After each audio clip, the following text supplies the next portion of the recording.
Oke, kawan-kawan semua, saudara-saudaraku, ketemu lagi di channel Hukum di Lapangan ya. Sebelum kita bahas, jangan lupa like, subscribe, dan share. Jangan lupa loncengnya dinyalain ya. Biar kalau tidur ada lonceng bunyi langsung bangun, gitu ya. Minimal kalau nggak nonton video ini bangun untuk beribadah, ya kan? Oke, mungkin hari ini kita akan coba bahas ya terkait dengan merekam pembicaraan tanpa izin itu bisa jadi bukti hukum.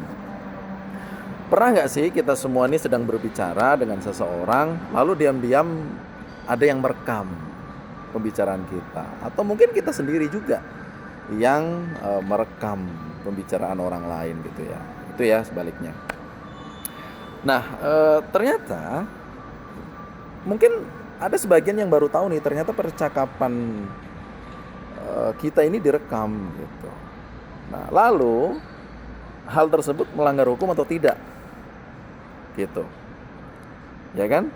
Nah, dan yang lebih menariknya lagi adalah bisakah rekaman tersebut rekaman tersebut itu digunakan sebagai alat bukti di persidangan. Misalnya nih kita lagi bully segala macam gitu ya, tanpa kita ketahui asik aja, nggak tuh 2 bulan 3 bulan ternyata ada kasus di situ, pencemaran nama baik lah, ya kan?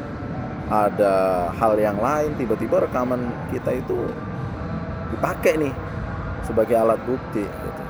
Nah, hari ini kita akan membahasnya secara sederhana ya, dan mudah-mudahan kita bisa memahami dengan sederhana terkait dengan kasus perekaman tanpa izin ini gitu ya.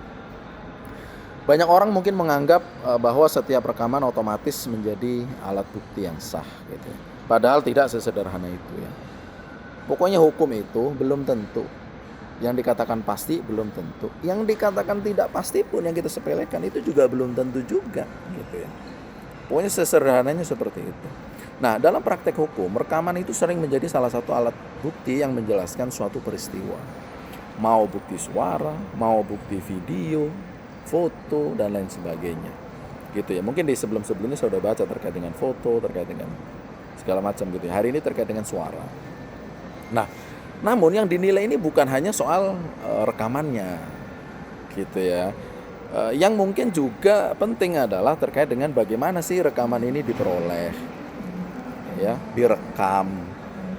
Nah, ada kaitannya nggak sih dengan perkara yang sedang diperiksa, gitu ya. Apalagi kalau ada kaitannya, udah jelas itu Anda pasti ditanya itu, ada izinnya kah atau nggak ada izinnya kah, dan lain sebagainya, gitu ya. Nah, karena ini tidak semua rekaman itu memiliki nilai pembuktian yang sama. Oh, mungkin ini hanya membantu. Oh, ini mungkin ini menjelaskan. Oh, ini petunjuk dan lain sebagainya. Tidak punya dalam bobot kapasitas yang sama, gitu ya. Nah, contoh sederhananya adalah misalnya nih, seseorang itu merekam pembicaraan terkait dengan utang piutang. Nah, dalam rangka rekaman tersebut mengandung pengakuan bahwa uang itu memang dipinjam dan akan dikembalikan. Gitu ya. Nah, rekaman yang seperti ini itu dapat menjadi informasi yang membantu menjelaskan hubungan antara para pihak dengan peristiwa tersebut. Namun, tentu pada penilaiannya tetap dilakukan secara menyeluruh oleh penyidik bersama dengan bukti-bukti yang lain. Seperti itu. Nah, hal yang sering dipahami adalah justru masyarakat itu yang kadang berpikir ini tidak akan menjadi masalah. Gitu. Saya punya rekaman nih, berarti pasti menang. Seperti itu. Padahal hukum tidak bekerja seperti itu. Satu bukti biasanya tidak berdiri sendiri, pasti ada korelasinya, pasti ada hubungannya, pasti ada yang lain. Jadi seperti itu. Nah, satu bukti biasanya akan berkaitan dengan yang lain. Yang dicari adalah kesesuaian, ketersambungan antara satu bukti dengan bukti yang lain. Karena tujuan hukum bukan mencari siapa yang paling keras berbicara, tetapi mencari fakta yang dapat dipertanggungjawabkan. Nah, jadi yang dapat kita pelajari adalah di era digital saat ini itu hampir semua orang punya handphone, bisa merekam suara dan gambar menggunakan perekam. Handphone yang paling gampang lah ya.